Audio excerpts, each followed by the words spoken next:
I miss that. Look, I really am happy for you. Seems like you figured a bunch of shit out, which is... Starting to. I got new meds. I seem to be okay so far. Yeah, and it's awesome. Seriously. We can't go back to last year. I'm different. We both are. I don't want to go back to that. I was seeing puppets. Most of it was fucking terrible. No, I was hoping that someday maybe you get to a point where you could try again.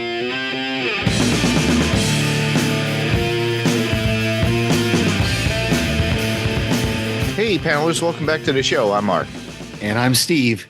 And this is going to be a spoiler-full podcast about and our continued adventures of Gen V Season 2. This episode of the podcast, we're covering episodes 5 and 6. I also have to apologize.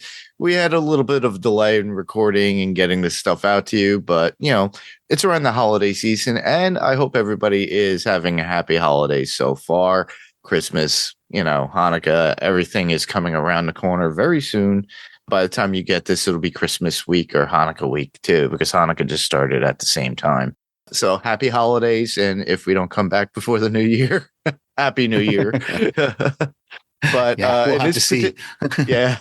And if in this particular episode, we're doing episodes 5 and 6, episode 5 entitled The Kids Are Not All Right.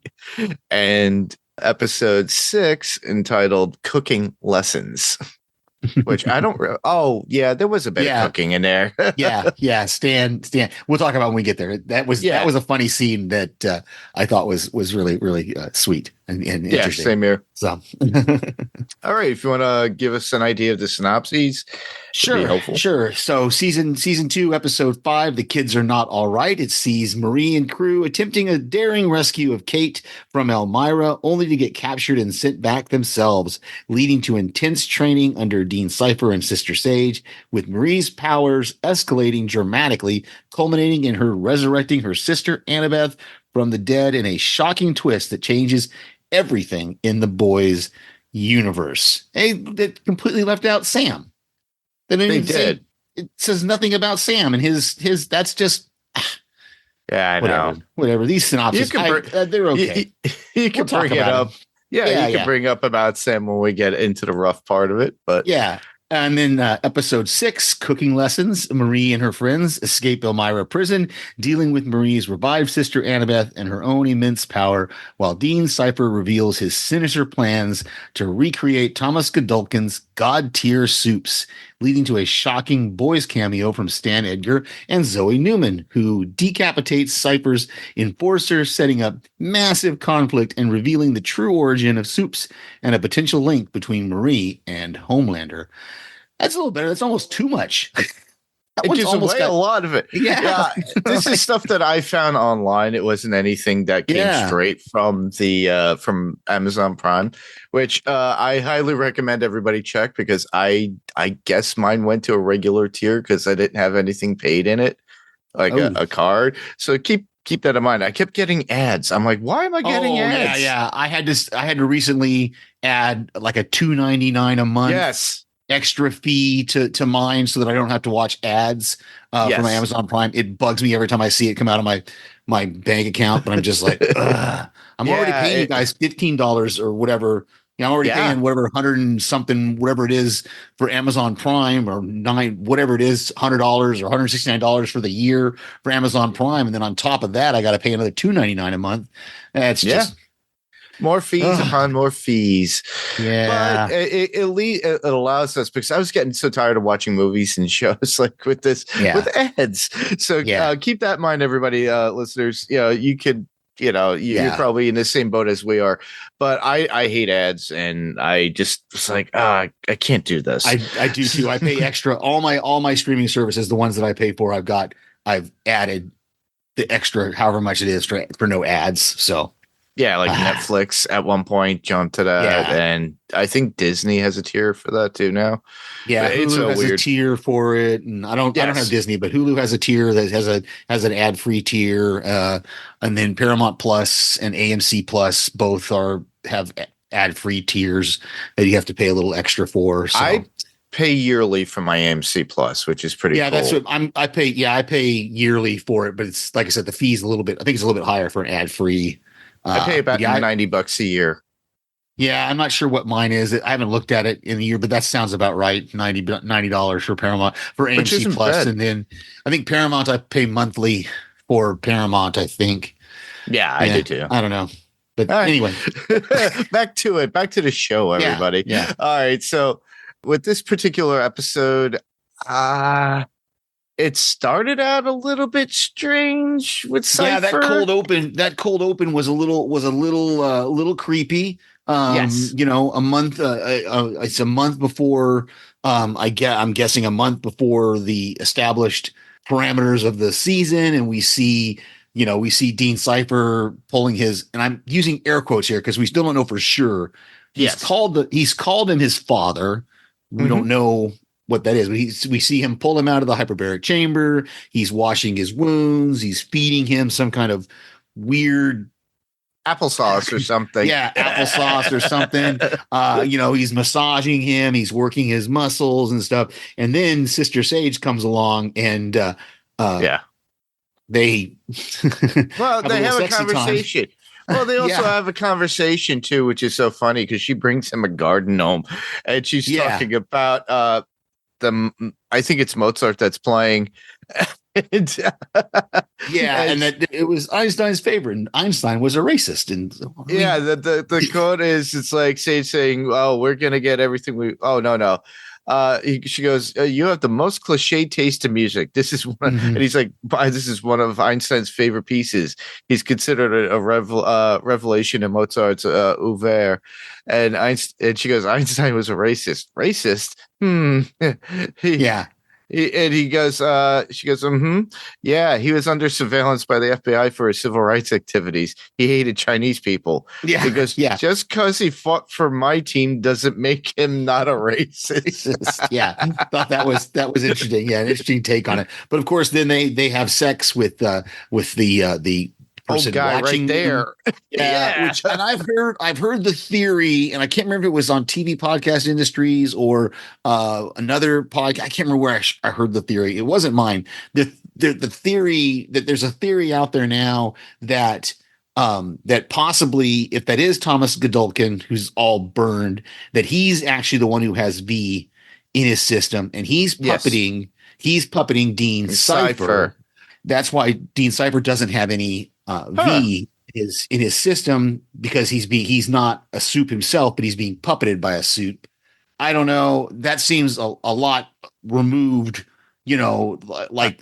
like he had to see Jordan, or we assume he had to see Jordan on the TV in order to do. I don't know.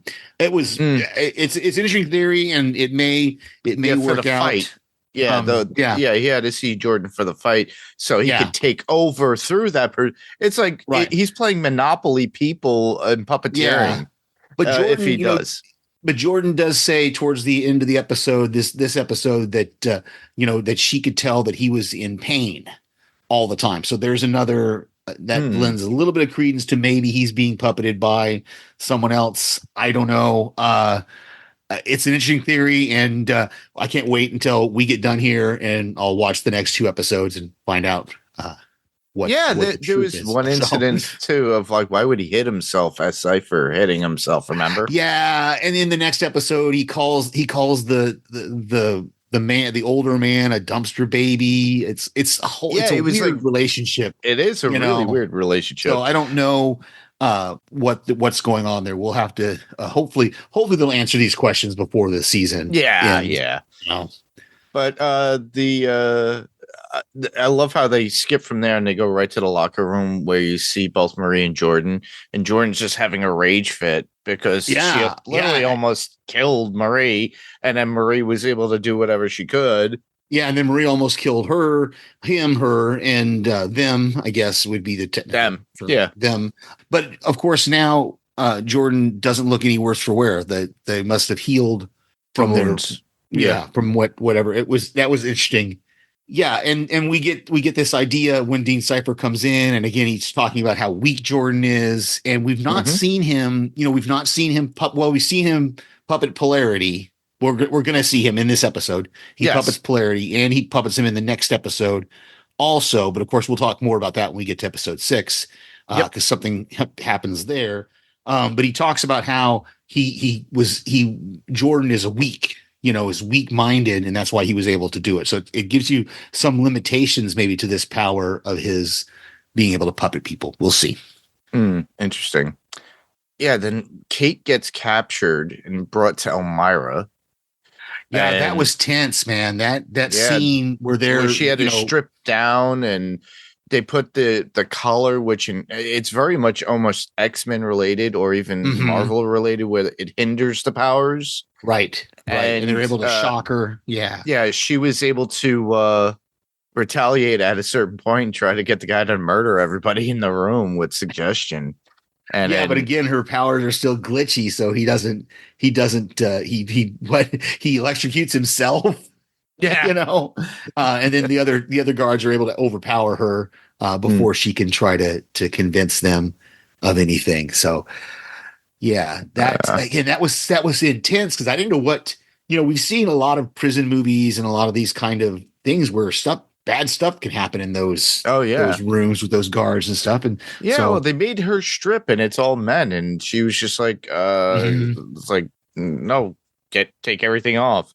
And they probed, and it was like probing going on, which is really nasty. Yeah. But she winds up getting stuck in Elmira, and that's where the key plot of the episode of everybody trying to get Kate out of Elmira. But we get Sam going back home to see his parents. Now, his expectation when he got home, when he walks in the door, is that they're going to hate him and they don't like him and are afraid of him, and it's completely the opposite. And they embrace him, which is like he's taking it back. Yeah, I was a little confused about that, because one moment they say that they were told that he was dead and they don't know what they buried. But then when, I guess when he was in the news and stuff and they figured out that he was alive, they even tried to come visit him, and they were told by Vought that he didn't want to see them. Well, he wasn't even told that they had come to visit him. So it's interesting that we're seeing this kind of interaction between his parents and him. And then of course we see in this episode where he hits the father, and then she finds him in the park when he's on the swing set, and reveals to him, that his mental illness was not caused by the V, that he had mental illness, and the V just whatever enhanced it. They thought the V would help protect him, but it didn't. So that was interesting. He gets the call from Emma, but he refuses to help. But of course, we know he's going to change his mind. Because it's Emma.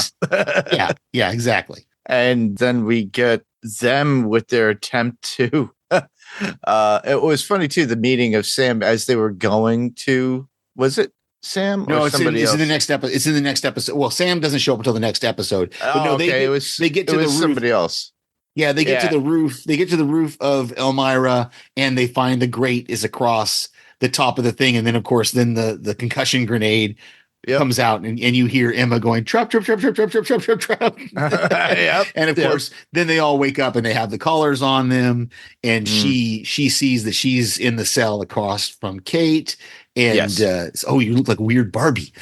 That's the one thing I liked about it. That was a good quote on that one. It's like something out of the Barbie movie. Yeah. You're weird Barbie. Yeah, you look like a weird Barbie. And the other one is home. She's just laying there when she realizes they've all been captured again. She's like, all of us are here. Yep, they got captured too, and I got captured.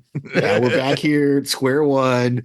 And but it is interesting because we see Kate, pulls that stitch out of her one of those metal stitches out, and I had to put on my suspenders of disbelief a little bit that she would be able to. You would think those collars would be a little harder to break than unfold a stitch and be able to, because you would think somebody else would have figured out a way to do that. I guess I don't know. Yeah, that seemed to.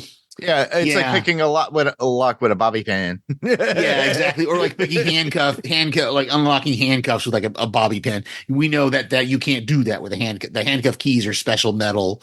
You can't just put a pin in real handcuffs and make them unlock. It doesn't work that way in real life. So yeah, but of course also there's also the theory that they were allowed to escape so that Marie would be pushed to the point, because when she sees Annabeth, and I didn't notice this until my second or third watch, I think, because I was just watching them a little while ago before we started recording. I watched the episodes again.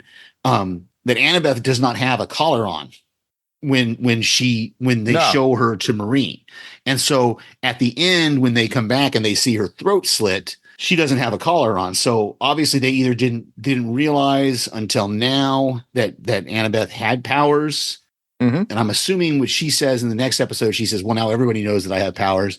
Must be because she thinks that they'll see, from the tape, or if they're watching, because the cameras were watching them and stuff, that everybody knows she has powers now. Again, it's a little hand wavy there because, it's a little hand wavy, and we'll talk more about that in the next episode. Yeah. Annabeth. But and we get Annabeth. Marie winds up like saving her life at this point to brings her back literally from the dead. So we kind of figure out this is okay. She's got the god powers that they were referencing, right? And I thought that was pretty interesting. But yeah, that's again, there was some subtle stuff going on there that I didn't notice on my second or third watch, and that was when she does bring Annabeth back to life. The others are affected because you see Emma and Kate; their noses start bleeding. So it's like when she was, not only is Marie's nose bleeding, but it's like she's drawing power from others in order to make this happen. Yeah. And so it's kind of interesting. I don't know. Again, we're not clear on her powers because I thought it was just blood manipulation, but apparently it's got more to do than just blood manipulation, So we'll have to see going forward what more we get out of here. Which is weird too, because they were pretty much equating her to almost like Victoria Newman because the powers were very similar. Yeah, and I apparently Victoria Newman didn't achieve that level, and then Marie is at that point, and then this is what Cypher was pretty much trying to condition her for, is to get her powers to evolve and go get stronger and greater, just like that. And he knew something within it specifically for her. So it might be what, like our friends on TV podcast industries were alluding to. It's a possibility. It could be Godolkin and his influence or his somewhat control. Who knows? Yeah. We'll have to see. I'm just not. Again, there's a lot of things they've got to answer for, and a lot of things that are involving the wider universe of the boys here as well. Now that we bring in Stan in the next episode, when Stan Edgar and Zoe Newman come into it, especially for the fact that, the next season that we have is the last season of the boys. Right. So this is going to be probably the last season of Gen V. I don't think they'll come out with another season. Yeah. I don't know. It's we'll have to see how the boys end season 5. Like you said, we know that season 5 is supposed to be the last season for the boys. We also know that Jensen Ackles and Padalecki. No, the Stormfront. The prequel, the Vought prequel series has either wrapped or it's going to be coming sometime in the next year or so. The Soldier Boy, the prequel, the Vought prequel.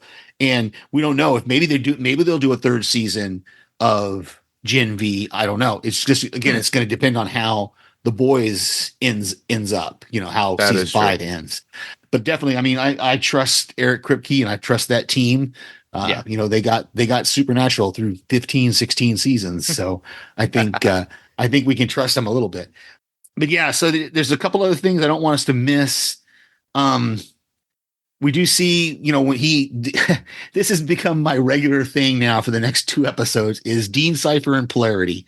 We keep getting these side scenes with Dean Cypher and Polarity, where we get a little bit more of the bigger picture of what Dean Cypher is trying to do.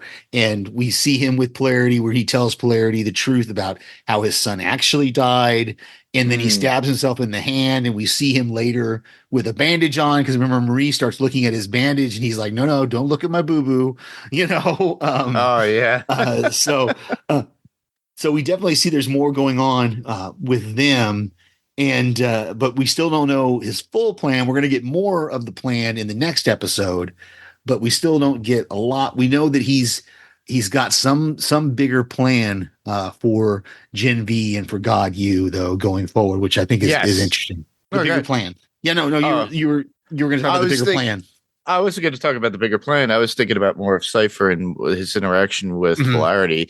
There's a moment, one of those side scenes when he talks about all that. They're having lunch supposedly, but you can see that Polarity's eating a meal, but Cypher has only a drink, and I don't think I've ever seen him sit down have a meal.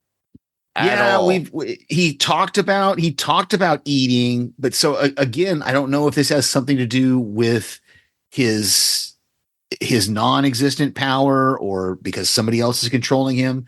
I don't know. It's interesting though, because he had that earlier in the season. You know, he was making a shake when Kate came to visit him.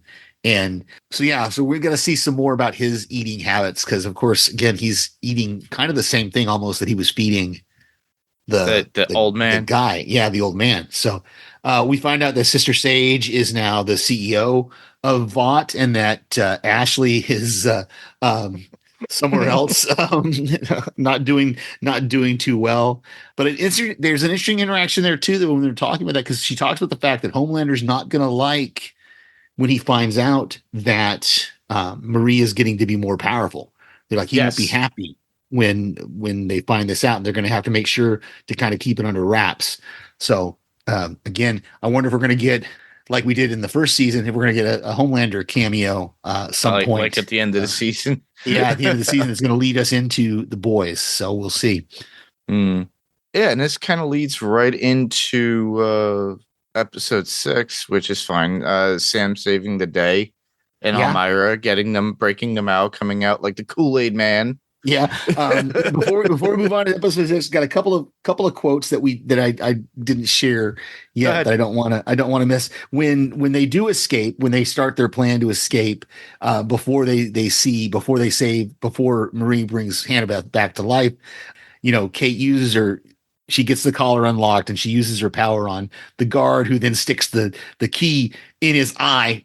Gross. Eye stuff just grosses me out, man. But she pulls the key out and Emma says, well, that sort of worked. So I thought, you know, obviously they had this plan all before that. The only other quote I've got that we haven't, that we haven't mentioned yet is when Dean, at the beginning of the episode, when they are discussing what happened in the fight, Dean Cypher says, you must want my hand up your pooper like the puppet that you are. Just some of the ways he talks is just strange. It reminds me of the mayor in Buffy the Vampire Slayer. In some respect, if you remember. For those of you that are not Buffy fans, it's pretty funny. The actor, I love the actor too. He's a really interesting actor, but the way he talks is like, he was like, "Oh, that's not nice," and he's like, "Oh, he was very anal about cleaning everything and stuff like that." This guy is the same way. Cypher is very similar, but also he doesn't like to curse. He doesn't like to really go into things of that nature. It's just weird. I don't know if it's the character or maybe his somebody controlling him. Who knows? Yeah, we'll have to see. But you're right. Like this all leads us right into episode 6 because they pretty much pick up right where we left off, going from 5 to 6. I kind of like the way we've been doing this with these 2 episodes, kind of at a time, because they kind of play right into each other. And we get kind of a cliffhanger ending, sort of, at the end of this one, but not too. We kind of get storylines kind of pushed out. But because the end of episode 6, we see Marie and Kate walking out of Stan's bunker and going somewhere. Don't know exactly where, but episode 6, we find out that Annabeth is clairvoyant, that she has they call her a precog. Yeah, that she can sense other soups as well, and she can predict certain things, but is not accurate. She's new to her powers, is what it is. Yeah, I think that's a lot of what it is she's saying it doesn't always come out exactly like the way she knew someone was coming, but she didn't know it was Sam. She didn't. She just knew we better get out of the way because this wall is gonna explode in. But she didn't know who was coming. She just said someone is coming, right? So, but she knew she knew there was someone coming for her rescue. So, yeah, I thought that was interesting. I don't have a lot of notes from this episode, but I've got a few. I have enough, notes. But I love how they all, when they get away, they get a van. Sam doesn't know how to drive, so they get somebody else to drive. Yeah. So Jordan is driving, which that was in episode 5 as well, when he tries to give the car to Marie. Oh, you're number 1 now. You should have the car. And Marie's like, I don't have a license. And he's like, okay. So then he goes to drive, or they go to drive. Yeah. So yeah, that's a running thing. Him driving for them. So yeah, I thought that was really cool. But they all plan on going to Canada, and then Annabeth's residence to go with them, for the fact that she hasn't seen Marie in years. She feels abandoned, barely knows her. Pretty much in this episode, the conversation between Marie and Annabeth over the course of the episode about what happened, and like Annabeth basically states her life isn't as what it was because everything that happened to her was due to Marie. And Marie was always there before she got her powers, trying to protect her own sister. And she brings that up about Halloween, Marie going out there because Annabeth was so shy. So Marie would get her and give her half her candy and then go back out and get more, showing that what an older sister would do. But because she was talking to Victoria Newman's daughter at that point in the bunker. Yep, Zoe. Yeah. And that's interesting because we still see that she has some animosity though toward her sister, because when Marie asks her, well, when did you get V? And Annabeth says, well, I don't know when I got V. My parents were dead before I could ask them. And that's going back to the first season, where we found out that when Marie got her powers, one of the first things that happened was she killed her parents, obviously by accident, but still. That's what happened when she came into her powers.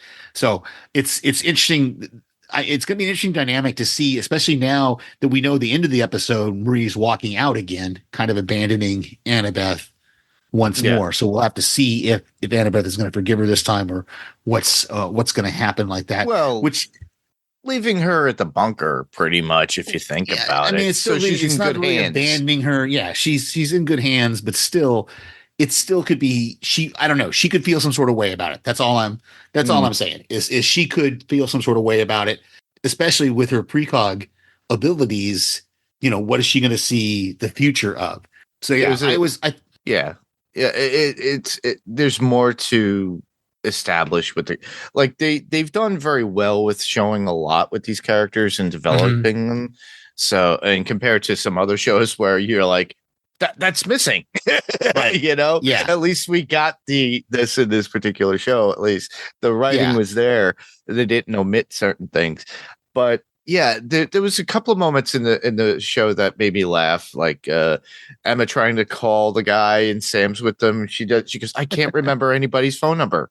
I can't. And then she has to go through the school directory in the library to pick up and find. Is that what it was? Okay, I was trying to figure out how she said she could DM them, and I was like, how is she going to DM him? Does she know their social media? But now you're right, because they were in one of the schools, like abandoned libraries. Yeah. But the internet was still hooked up, so she was able to get to them through the school record. Okay, through like school media, social media or something. Gotcha. That makes sense to me. That was the only part I just totally was like, how if she doesn't remember their phone number? Which, look, I'm not gonna lie.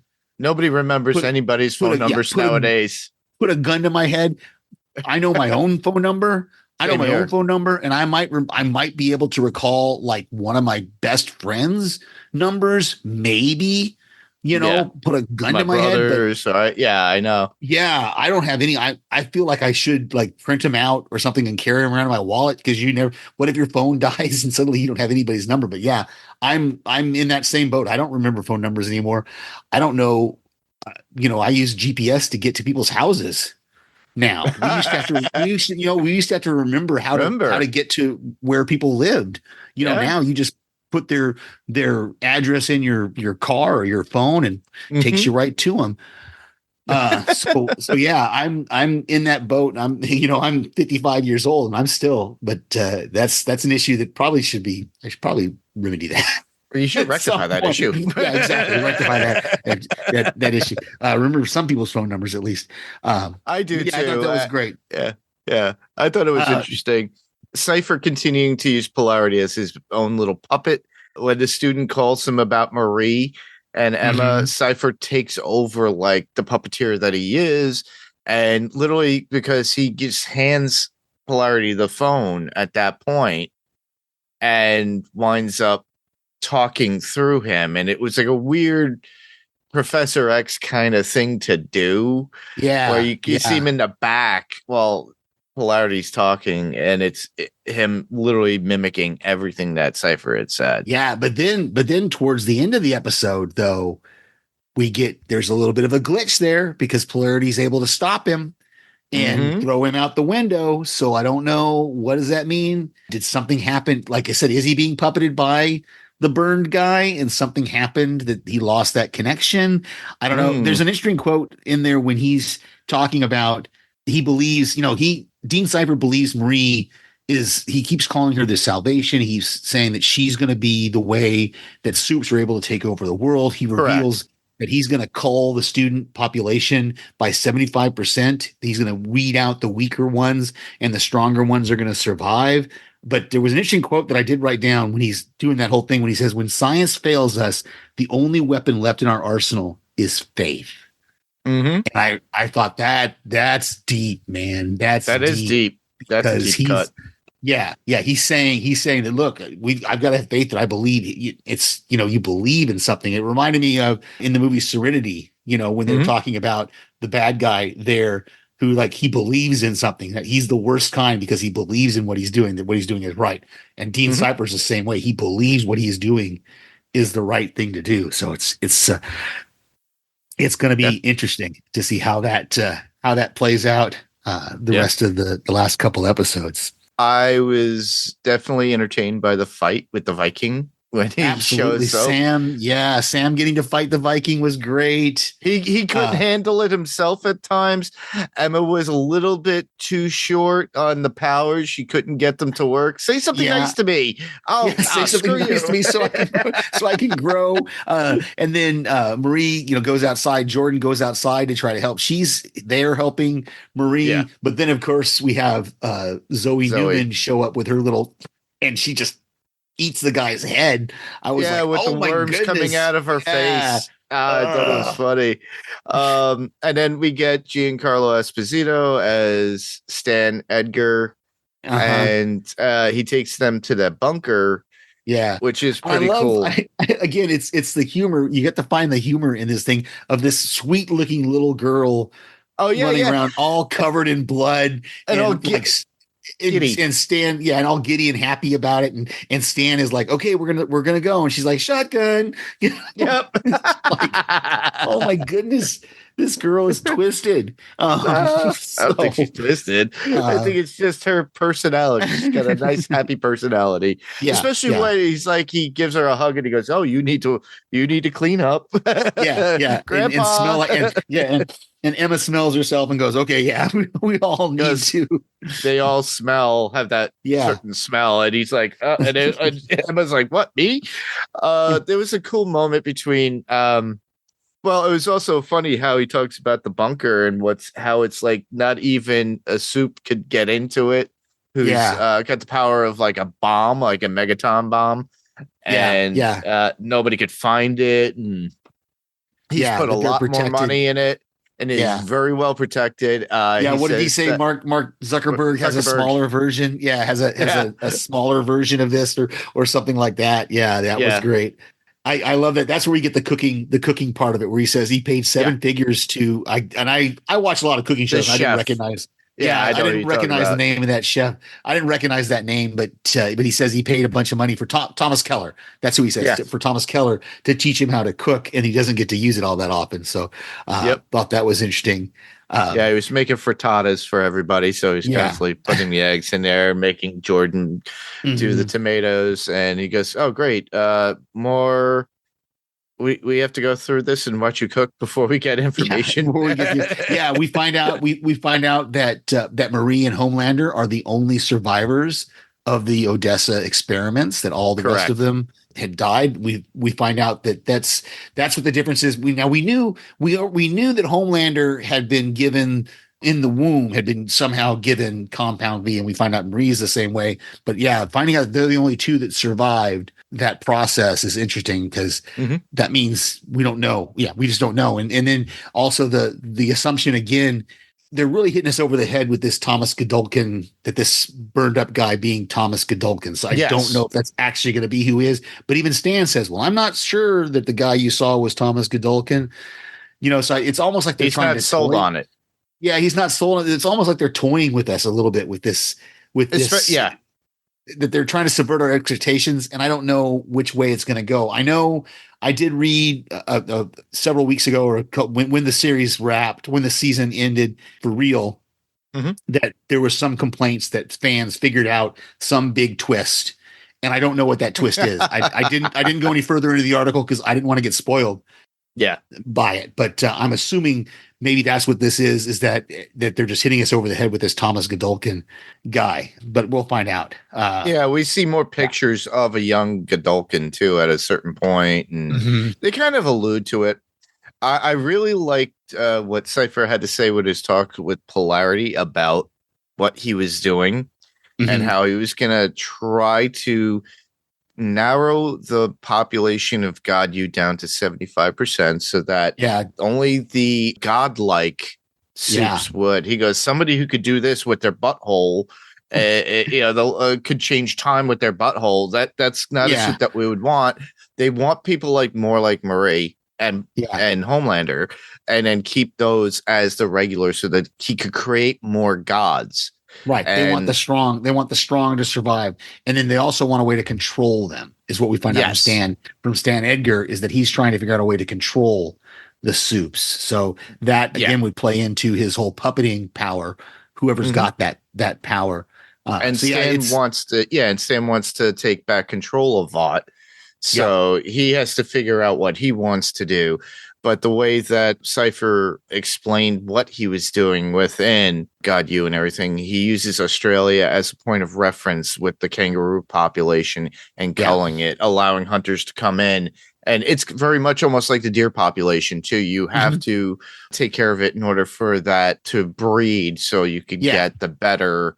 the stronger animals, and kangaroos, and you don't want that. Well, and you cull the population also because it gets rid of diseases, because then the animals, the stronger animals, survive. You don't have. I know my brother lives. He lives outside of San Antonio, and the community that they live in has a lot of deer, and they're not allowed to hunt the deer. And every now and then you will see one with like a deformity. Because of inbreeding and things like that, there's no culling of of the deer population. So every now and then you see one with like a weird bump on it or something, and you go, Yep. oh, that's because of this. So yeah, so that's a real thing that people do for animals. Now we don't do it for people. We're not supposed to do it for people, but they No, do it for but animals. So certain yeah, cultures actually do that, though. By the way, I'm sure. Yeah, but that's scary. it is. Let's I have see. nothing else out of the episode unless you had something else to bring up. I do. I've got a regarding it. couple more things and a couple of quotes that we haven't mentioned yet. This show finds some great covers of classic songs. I don't know who was singing that. Don't forget about me. That Simple Minds song Yes. at the end, but that's a great cover of that song. This series has a great way of finding those kind of out there covers. There was one earlier that was by it was a cover of a song, but it was by a popular artist, and I can't remember. We talked about it. Yeah, I miss the fact that Prime Video doesn't do it anymore. You used to get something at the bottom. You could see who the character is, who the person is, and then it would actually bring up suggestions because it's linked to your Amazon. So if you wanted to get that album, you could do that. Now it's like it disappeared. I'm like, really? That was such a key fact find that you could utilize for us as podcasters and listeners and viewers. Yeah. It's like, oh wow, I could see that. And you could figure out the needle drops. Yeah, exactly. The only other quote that I've got, and I also don't want us to gloss over, like I said, we talked about it briefly, but I don't want us to miss the fact that there was we found some sort of a glitch in Cypher's powers. That is gonna be paying attention to. But the last thing I've got is all my quotes. Basically, almost all my quotes are from Emma. But the other quote that I have that we didn't mention yet is, "We're not going to a foreign country. We're going to Canada." Okay. All right. The educational system has failed us once again. Canada is a foreign country. Who said that? Emma? Emma said that. Yeah. When Annabeth says I'm not going to Canada with I'm not going to a foreign country. She says something like, I'm not going to a foreign country with this group of people that I don't even know. And then Emma looks at her and goes, we're not going to a foreign country. We're going to Canada. Okay, because it's Emma, and Emma is like that. She kind of has that personality like that. And you said it. The you effing Kool-Aid man. That wall was a great. And you hear and Sam goes, oh yeah. So I thought it was hilarious. That was great.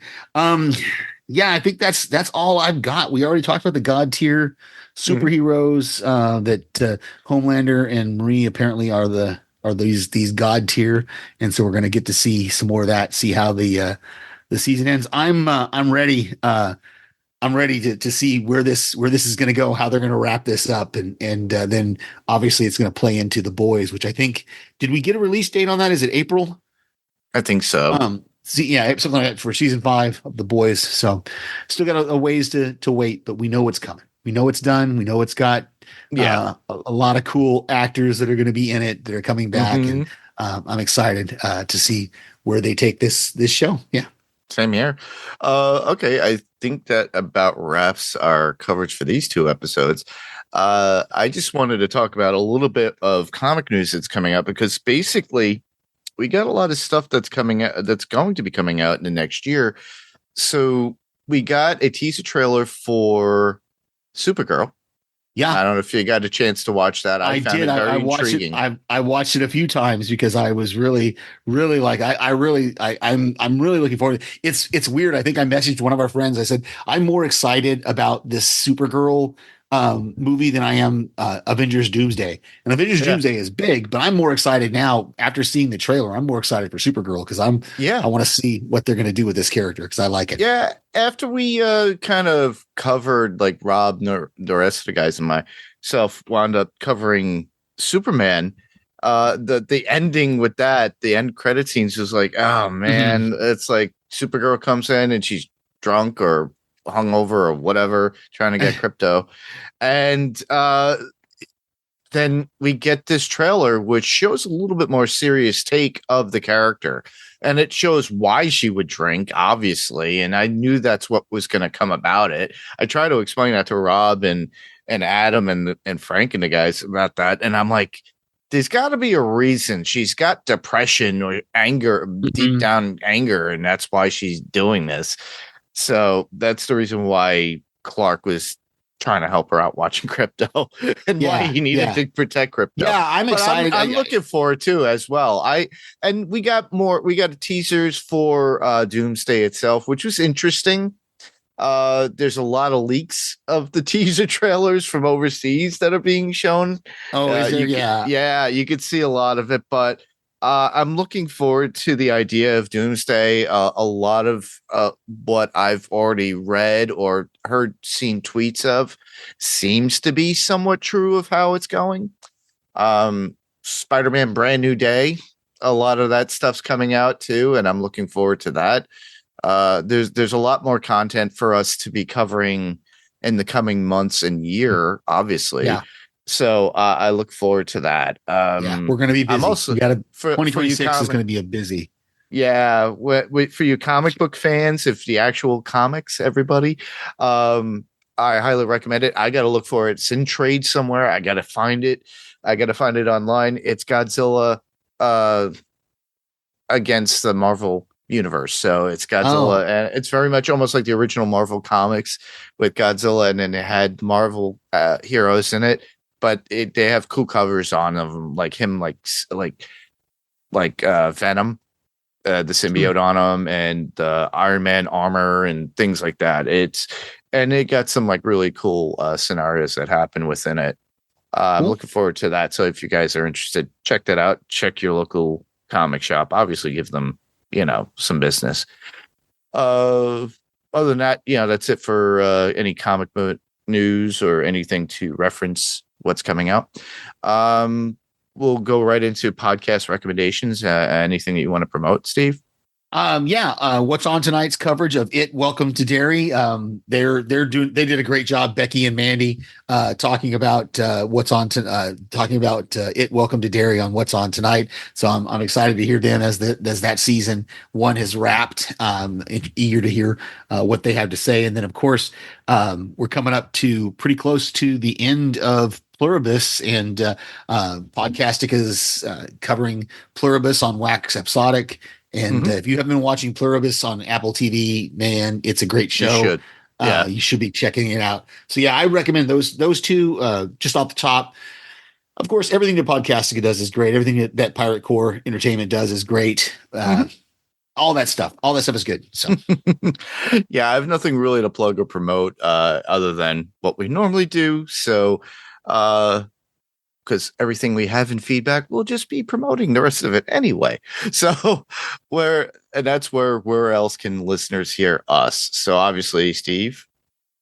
Oh, right here on Panels to Pixels podcast, and I send voicemails to various podcasts that our friends do, as well as what's on tonight and other ones. I sent a voicemail into the Fangcast. It's on Pirate Core Entertainment for Telemasca, so I'm excited to hear them when they come back with their coverage after the holiday season to see where that series is going. I know that season has wrapped, or that season is done. Yes. All the episodes are out, but I'm watching it slowly, watching it as I listen, and that's how cool. I have to do it too, and I'm not even part. Well, I started the Fangcast. I'm coming back when we start to do Vampire Lestat.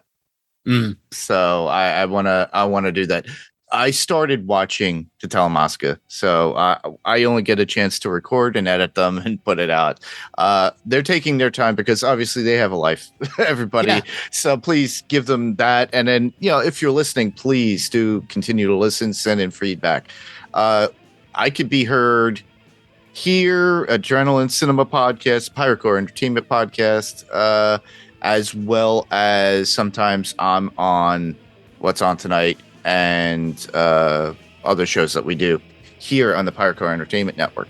So with that, we'll go right into feedback. I posted this a long time ago for this episode, so we didn't get anything. I haven't seen anything, but if you're listening, and I know people are listening, thank you for listening. And then if you feel the need to send it in, this is how you would do that. All you have to do is send us an email. You can send it to panelstopixels1@gmail.com. And then you can just write out your thoughts. We'll, talk about it the next time we record. Or if you want, you could record yourself. We'll play it. So it'd be as if you're on the show at the very end when we ask you about your thoughts. You could just easily go to ParkourEntertainment.com. Go to the links that are there, our YouTube link, our Instagram, our Facebook. Everything is there. Just go there. And obviously, there are ratings and reviews where we could be heard as well, like Apple Podcasts, Spotify, all those platforms. Please give us a rating and review. We've gotten a bunch. We haven't had anything recently. I just got a notification that, oh, you've been doing this for over 8 years from YouTube. And I was like, congratulations. And I was like, thanks. And it was also a year in review for Spotify. Nice. So you can check that stuff out there too. It's nice to know that we're going on 9 years with this, which is so wild. That is. Next episode of the podcast, well, we will be covering Gen V Season 2, Episodes 7 and 8.